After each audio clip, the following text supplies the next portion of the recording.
안녕하세요. 오늘 학습 주제는 관성, 운동량, 충격량 세 가지예요. 이 세 가지 주제의 개념, 특징, 예시를 각각 볼 거고요. 특히 운동량과 충격량은 쇠구슬 낙하 실험과 빨대와 면봉을 활용한 실험을 통해 학습하고 문제를 풀어볼게요. 그리고 운동량과 충격량의 관계를 알아보고 문제를 푼 후에 이 개념을 활용해서 충격을 줄이기 위한 방법을 확인하고 마칠게요. 오늘 내용이 좀 길 텐데 그래도 세 가지 개념을 하나의 영상으로 보는 게 나을 것 같아서 하나로 만들었고요. 쌤이 열심히 만들었으니까 여러분도 끈기를 가지고 필기하면서 열심히 보세요. 슬라이드 번호도 넣어놨으니까 다시 보기 할 때 참고하세요. 여러분, 관성이란 무엇인가요? 이렇게 자전거를 탈 때 페달을 밟지 않아도 얼마 동안은 자전거가 계속 달리는 경험을 해본 적이 있을 거예요. 그리고 정지해 있던 버스가 갑자기 출발할 때 순간적으로 내 몸이 뒤로 넘어가고 달리던 버스가 갑자기 급정거를 할 때 내 몸이 앞으로 쏠리는 경험도 해봤죠. 버스가 갑자기 출발할 때에는 내 몸이 정지한 상태를 유지하려고 하기 때문에 원래 있던 자리인 뒤쪽으로 넘어가는 것이고 급정거를 할 때는 내 몸이 버스와 같이 앞으로 운동하는 상태를 유지하려고 하기 때문에 버스는 정지를 해도 내 몸은 앞으로 쏠리는 거죠. 이렇게 물체가 현재의 운동 상태, 즉 운동 방향과 속력을 계속 유지하려는 성질을 바로 관성이라 해요. 참고로 속력은 빠르기의 크기만 의미하고 여기에 방향까지 포함하면 속도라고 하죠. 어쨌건 여기서 또 뉴턴이 나오네요. 뉴턴의 제1법칙인 관성의 법칙에 따르면 외부에서 힘이 작용하지 않으면 정지해 있는 물체는 계속 정지 상태로, 움직이던 물체는 자신의 운동 방향과 속력을 유지하면서 등속 직선 운동을 계속합니다. 그리고 이 관성은 물체의 질량이 클수록 크다는 특징이 있는데요. 그 예시로 6가지를 보면 첫 번째, 질량이 큰 화물선은 관성이 커서 짧은 시간 안에 멈출 수가 없어요. 만약에 항구까지 다 들어와서 엔진을 끄게 되면 엔진은 꺼졌어도 계속해서 전진하기 때문에 항구와 선박이 파손될 수 있겠죠. 그래서 항구에서 어느 정도 되는 거리에서 미리 엔진을 끄고 작은 예인선에 의해 끌려서 항구로 들어오는 거예요. 또한 질량이 큰 기차도 정지한 상태에서 속도를 증가시키기가 힘들고 달리던 상태에서 갑자기 멈추기도 힘들기 때문에 기찻길 건널 목에서는 특히 위험하므로 조심하라고 하는 거예요. 이외에도 이불을 방망이로 치면 침 방향으로 이불은 움직이지만 이불에 붙어있던 먼지들은 그대로 있다가 바닥으로 떨어질 거고요. 달려가다가 돌에 걸리면 우리 몸의 관성에 의해서 앞으로 넘어집니다. 5번째로 흙을 삽으로 퍼서 던지면 삽은 우리가 잡고 있기 때문에 날아가지 않지만 흙은 던진 방향으로 날아가죠. 또한 자동차에서 안전벨트를 매지 않으면 충돌 사고가 났을 때 관성에 의해 몸이 앞으로 쏠리면서 다칠 수 있기 때문에 매우 위험해요. 관성은 이 정도로 보고 이제 운동량에 대해 알아봅시다. 운동하는 물체가 다른 물체와 충돌하면 물체의 운동 상태나 모양이 변하죠. 이때 일어나는 변화는 어떤 것과 관계가 있을까요? 간단한 실험을 해볼게요. 찰흙을 깔고 질량이 큰 쇠구슬과 질량이 작은 쇠구슬을 같은 높이에서 떨어뜨린 다음에 찰흙을 관찰해 봅시다. 이때 여러분, 질량에 따라 결과가 어떻게 나오는지 보는 거죠. 이렇게 실험 결과에 영향을 줄 수 있는 요인들 중에 의도적으로 변화시키는 요인을 조작 변인이라고 하고요. 여기서의 높이처럼 실험에 영향을 주지 않게 일정하게 유지하는 변인을 통제 변인이라 해요. 실험에서는 이러한 조작 변인과 통제 변인을 잘 설정하는 것이 매우 중요합니다. 그러면 어느 경우에 찰흙이 더 많이 변형되는지 볼 텐데 쇠구슬의 크기가 같았다면 더 정확한 실험이 되었겠지만 쇠구슬이 없어서 크기가 다른 쇠구슬을 사용했어요. 이 점은 양해 바랍니다. 그럼 영상을 보세요.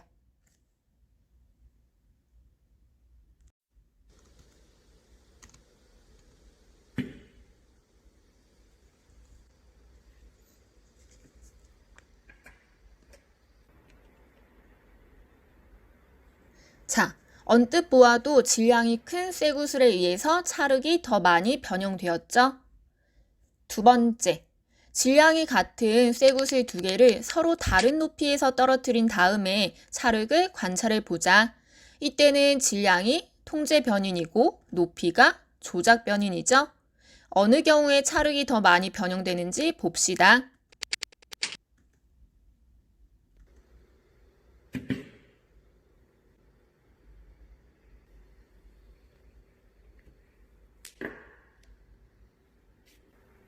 높은 곳에서 떨어뜨린 경우에 더 많이 변형되었죠? 자, 이때 이 높이의 차이가 어떤 의미인지 볼게요. 서로 다른 높이에서 쇠구슬 두 개를 잡고 있다가 놓으면 중력에 의해서 떨어져요. 1초 뒤에는 중력 가속도만큼 빨라져서 9.8m/s의 속도가 되고요. 또 1초 뒤인 2초 때에는 19.6m/s가 되죠. 오른쪽의 쇠구슬은 이 속도로 찰흙에 부딪혔고요. 왼쪽의 쇠구슬은 아직 높이가 있어서 더 가속됩니다. 3초 때에 29.4m/s, 4초가 되었을 때 39.2m/s의 속도로 찰흙에 부딪히네요. 높은 곳에서 떨어뜨리면 조금 더 오랜 시간 동안 가속되기 때문에 떨어지는 순간에 속도가 더 빠르네요. 즉, 빠른 속도로 부딪혔을 때 찰흙이 더 많이 변형되는 거네요. 그럼 1과 2의 결과로부터 알 수 있는 사실은 찰흙의 변형 정도가 물체의 질량과 속도에 따라 달라진다는 거죠. 그러면 물체가 충돌할 때 나타나는 효과는 어떤 경우에 더 큰가요? 물체의 질량이 클수록 충돌할 때 속도가 빠를수록 크네요. 자, 방금 본 실험처럼 운동하는 물체의 운동 효과를 바로 운동량이라 합니다. 그리고 이 운동량의 특징을 보면 물체의 질량과 속도에 비례하므로 이렇게 나타낼 수 있어요. 운동량은 소문자 P로 나타내고요. 질량은 M, 속도는 V로 나타내죠. 질량의 단위는 kg, 속도의 단위는 m/s를 쓰기 때문에 운동량의 단위는 둘의 곱인 kg/m/s를 써요. 그리고 물체의 운동량이 클수록 충돌했을 때 그 효과가 크겠죠. 그러면 영상을 멈추고 아래 문제를 풀어보세요. 질량이 0.15kg인 야구공이 30m/s의 속도로 날아가고 있을 때 운동량의 크기는 질량과 속도를 곱해주면 4.5kg/m가 되죠. 이러한 운동량의 예시 4가지를 더 보면 날아오는 야구공은 빠르게 날아올수록 운동량이 크고요. 총알은 질량이 작아도 속도가 아주 빨라서 운동량이 매우 크죠. 그리고 운석은 속도가 빨라서 운동량이 매우 크고, 그래서 지표에 충돌하면 접시 모양의 커다란 구덩이가 생겨요.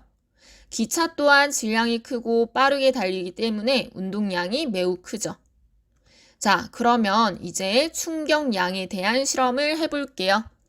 사진처럼 면봉과 빨대를 준비하고요. 면봉을 빨대 끝에 넣고 약하게 불 때와 강하게 불 때 면봉이 날아가는 거리를 비교해 볼게요. 어느 것이 더 멀리 날아가고 이때 면봉이 받는 힘의 크기는 어떨 때 더 큰지 생각해 보세요. 자, 먼저 약하게 붑니다.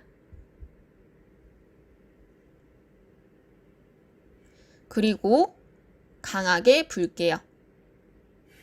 바닥이 밝은 색이라 잘 안 보이는데 여기 표시한 부분에 떨어졌죠. 강하게 분 면봉이 더 멀리 날아가고 받는 힘이 더 크네요. 이번에는 면봉을 빨대 끝과 입 근처에 넣은 후에 같은 세기로 불 때 면봉이 날아가는 거리를 비교해 볼게요. 어느 것이 더 멀리 날아가고 면봉이 힘을 받는 시간은 어떨 때 더 큰지 생각해 보세요. 먼저 이렇게 입에서 멀리 있도록 빨대 끝에 면봉을 넣고 불게요. 바닥이 밝은 색이라 잘 안 보이니까 화면을 크게 해서 보세요.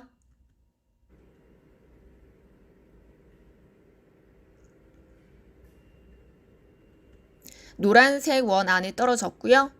입 근처에 면봉을 두고 다시 불게요. 빨간색 원 안에 떨어졌죠. 입 근처에 넣고 분 면봉이 더 멀리 날아갔고요. 이때 면봉은 빨대를 통과하는 동안에는 이렇게 계속해서 힘을 받기 때문에 힘을 받는 시간이 더 길어요.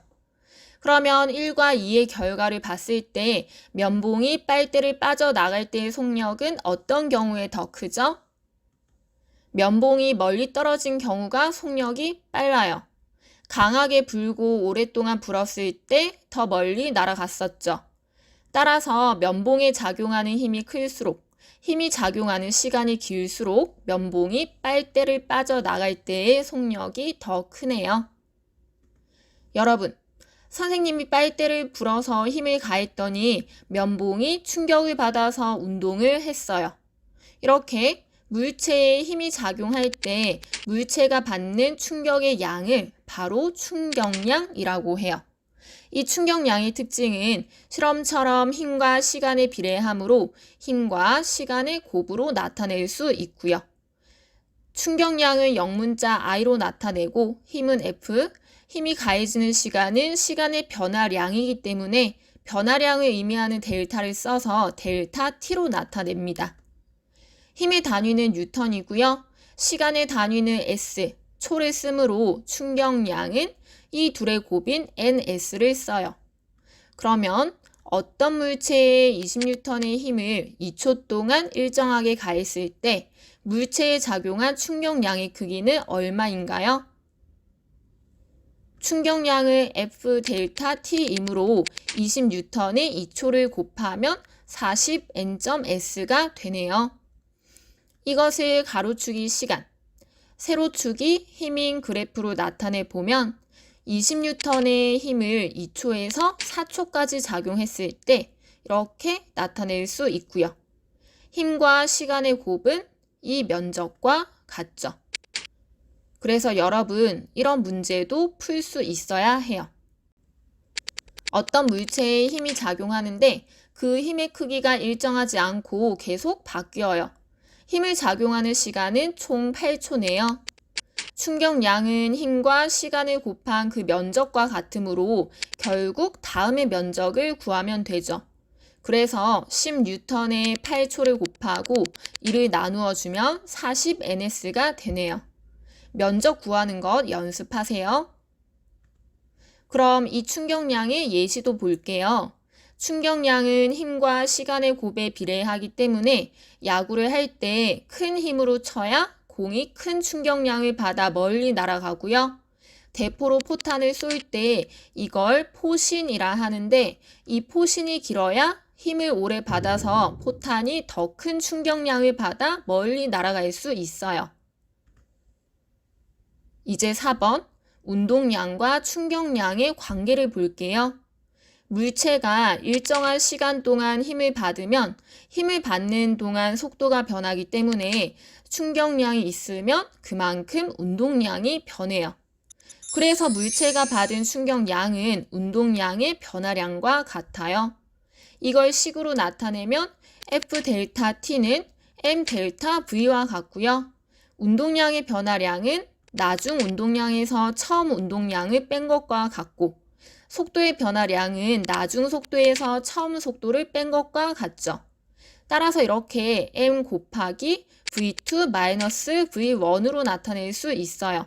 아주 중요하니까 꼭 기억하고 외워두세요. 그러면 문제를 풀어봅시다.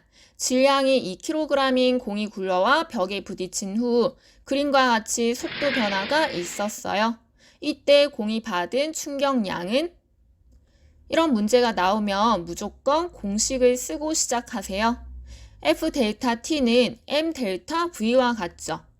질량의 속도 변화량을 곱해주면 되는데 이때 주의할 것은 공의 운동 방향이 바뀌었으므로 방향을 표시해 줘야 돼요. 앞으로 운동하는 것을 플러스, 반대로 뒤로 가는 것을 마이너스로 표현할게요. 처음 속도 V1은 플러스 5m/s, 나중 속도 V2는 마이너스 3m/s가 되겠죠. 그렇기 때문에 2kg에 마이너스 3, 마이너스 5를 해서 마이너스 8m/s의 속도 변화량을 곱해주면 마이너스 16kg/s가 돼요. 이때 마이너스는 운동 방향을 표시한 거예요. 따라서 충격량은 단위만 바꿔주면 16ns가 되겠죠. 그러면 물체가 충돌했을 때 충격을 줄이기 위한 방법이 있을까요? 날달걀이 딱딱한 접시 위에 떨어지면 이렇게 잘 깨지지만 푹신한 방석 위에 떨어지면 잘 깨지지 않아요. 두 경우 모두 똑같은 질량이 똑같은 높이에서 떨어졌기 때문에 충돌에 의한 운동량의 변화량은 같아요. 따라서 두 계량이 받는 충격량 또한 같죠. 하지만 그래프를 볼까요? 접시에 떨어진 달걀은 접시가 딱딱하기 때문에 충돌에 의한 힘을 받는 시간이 짧아요. 그러나 방석에 떨어진 달걀은 방석이 푹신해서 충돌에 의한 힘을 받는 시간이 길어져요. 힘과 시간의 곱인 충격량의 값은 그래프의 면적과도 같죠. 이렇게 두 면적, 충격량은 동일하지만 힘을 받는 시간이 길어지게 되면 받는 힘의 크기가 줄어들게 되어서 달걀이 깨지지 않을 수 있는 거예요. 즉, 동일한 충격량이 있을 때 힘을 받는 시간을 늘려주면 충격력은 작아집니다. 그 예시를 볼까요? 자동차가 충돌할 때 에어백은 사람이 충격을 받는 시간을 길게 해서 사람이 가해지는 힘을 작게 하여 피해를 줄여주죠. 자동차의 범퍼는 잘 찌그러지기 때문에 충돌할 때 자동차가 서서히 멈추게 되어 사람이 받는 힘을 역시 줄어들게 하고요. 또한 번지 점프를 할 때 사람을 묶은 줄은 떨어지는 동안 서서히 늘어나기 때문에 사람이 받는 충격을 줄여주는 역할을 해요. 그리고 우리가 점프를 했다가 무릎을 구부리며 착지를 하면 힘을 받는 시간이 길어져서 힘의 크기가 줄어드므로 보다 안전하게 착지할 수 있어요. 그러면 스스로 확인하기 문제들을 모두 풀고 마칠게요. 미래행 교과서 98쪽입니다. 1번. 운동량은 물체의 질량과 속도를 곱한 양이고요. 2번. 다음 물체들의 운동량이 큰 순서대로 나열해보자. 운동량은 mv, 단위가 kg, m/s였죠.